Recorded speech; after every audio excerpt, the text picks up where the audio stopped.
Ladies, gentlemen, and vampire hunters alike, you're listening to yet another episode from the Western Reviews podcast. Today's review will spotlight one of Netflix's latest horror/thriller films that have reached their top 10 chart as of recent.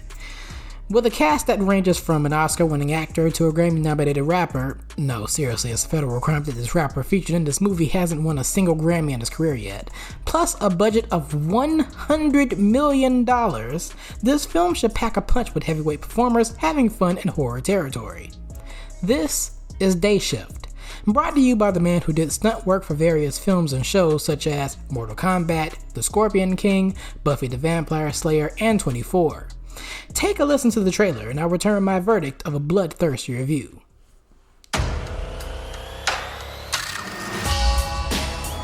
It's gonna be a hot one in Los Angeles.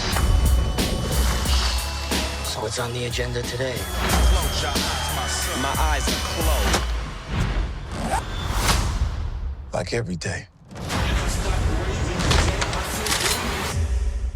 What are you doing in my room? Hunting vampires.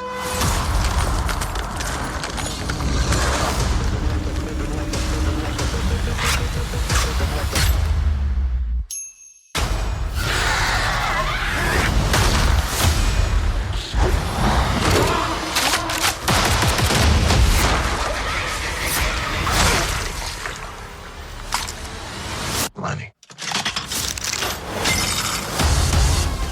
Vampire hunting is a business. Cut necks and cash your checks.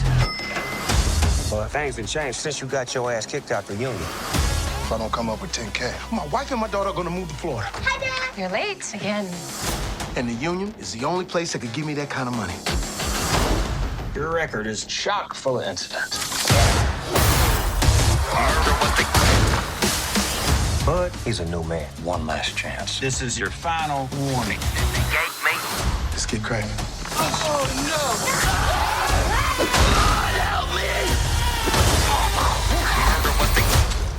Vampires just tried to kill me. Now I just pissed my favorite fucking Hey, everybody pisses himself the first time. Really? Yeah. Did you? No, I didn't. But listen, look, you did. You know what I see when I see a vamp? Big old dollar sign. Hey, don't you puke in here. I swallowed it. Locked and loaded. Dogg in the motherfucking. Vampires. They live amongst us. And all they are is murdering. It's not eclipse, new moon, breaking dawn, point one. It ain't like that, all right? Why do you know the names to all the specific Twilight films? What? And what's your gripe with Breaking Dawn Part 2? It's the exciting conclusion of the whole Twilight saga. Welcome to the day shift, motherfucker. Works every time. Murder was the case that they gave me. And we're back. Now, without further ado, let me take you into the world of Day Shift with this small plot description that will satiate your hunger. Meet Bud, played by Jamie Foxx.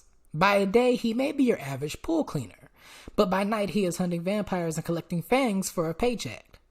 This time round, his vampire hunting skills have to come in handy after plans are made regarding his daughter, Paige, moving away with Mama Meagan Good, who is unaware yet suspicious of Bud's daily activities that often affect his bonding time with their daughter. With the help of rookie vampire enthusiast/supervisor Seth, played by Franco, and longtime pal Big John, played by Snoop Dogg, Bud has to battle the head vampire queen before she takes away the two people he loves with all of his heart. And that's pretty much the movie, plain and simple. Now, to break down my thoughts about the movie, starting with the simple plot. Look, if you're looking for a film that boasts strong character development and some coherent backstory, don't look for it here with this movie. Think of it as the feature-length movie equivalent of Grand Theft Auto video games, but if vampire hunting was a top-tier way for you to make a lot of money in the game. The GTA connection makes sense with the action scenes being lengthy and brutal, as well as the fact that this movie takes place in California, where a lot of the GTA games, despite having fictional city names, are based from. The film comes to do what it does with a simple storyline and straightforward characters, and it accomplishes it to the best of its ability. The genre bending of comedy and horror here makes somewhat of a decent fit, though the comedy kinda overpowers the horror that was depicted or mentioned in the trailers. It's kind of difficult to take the vampires who turn into Stranger Things meet WWE contortionists seriously when Jamie Foxx is trying to crack jokes or is just making, what the how is this happening facial expressions.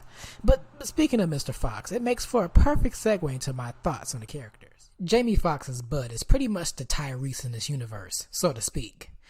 If you're willing to help him out in a situation or even attempt to make the slightest bit of small talk with him, he will remind you every single time that someone is trying to take his baby away. I just want my baby. I'm at $13,000 a month. What more do you want from me? Oh my God. Or if he isn't trying to warn you about his daughter being taken away, he's trying to fill the runtime with jokes. Now in Netflix land, Jamie Foxx has been playing with fire recently regarding his comedic talents. Previously, he's done great with The Form, see the In Living Color era back in the 90s. But with one of his latest Netflix shows titled Dad Stop Embarrassing Me, it was a bit of a stinker.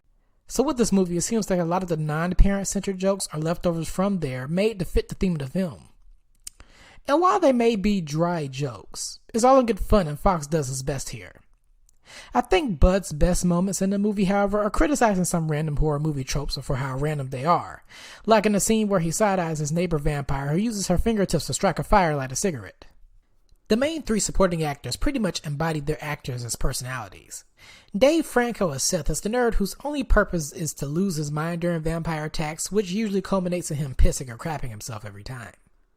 Meagan Good as the mom looks good. I mean, what can I say? She's just there. And Snoop Dogg as Big John felt a little bit underused in this film. His purpose in the movie is to basically just get Bud back in good graces with the union so he can properly get paid, and he serves it. But once Dave Franco enters the scene, Snoop pretty much goes ghost in the movie until the climax when Bud needs his assistance with the remaining vampire and villain Queen Vamp's lair. And speaking of underused in villains, the Queen Vamp herself, played by Karla Souza, is playing the cliche villain trope with the same cliche villain lines you hear. You will rule the day that you killed my daughter. Or, join me in my mission, and you shall potentially live. Or, oh, how unfortunate of you to be so difficult with me. It's just the usual. Queen Vamp doesn't take proper action on our hero Bud until closer to the end of the film, when it feels like a case of too little, too late. If I were to mention one group of characters that had an interesting touch that would be plot filler for a while, are the vampires themselves being categorized into various beings.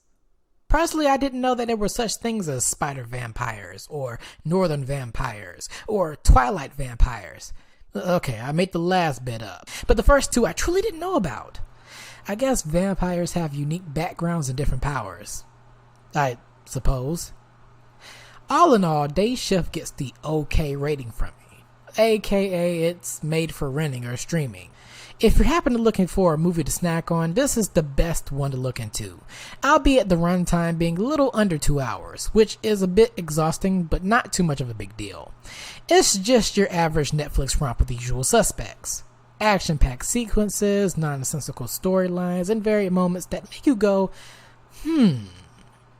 so there are good vampires? Can't wait to see what Jamie Foxx has next in store with Netflix. After this and Project Power, he can't top the madness in those films. Or can he? Ugh. And that about wraps the Day Shift review. Coming up next, Honk for Jesus, Save Your Soul. A movie that premiered as early as the Sundance Festival back in January, but is now making its way onto Peacock and theaters simultaneously. So boom, there you have it.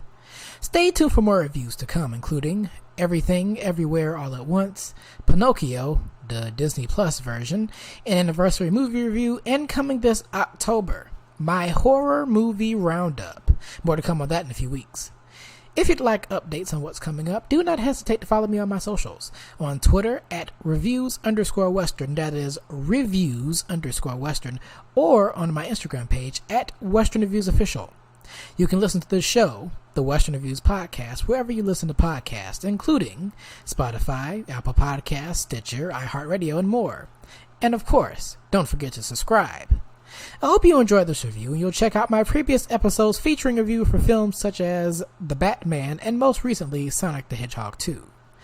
Now, if you excuse me, I have to go put my mirrors up and load up on Garlic in case a vampire visits. The Western Wonder signing out. Bye, have a great time.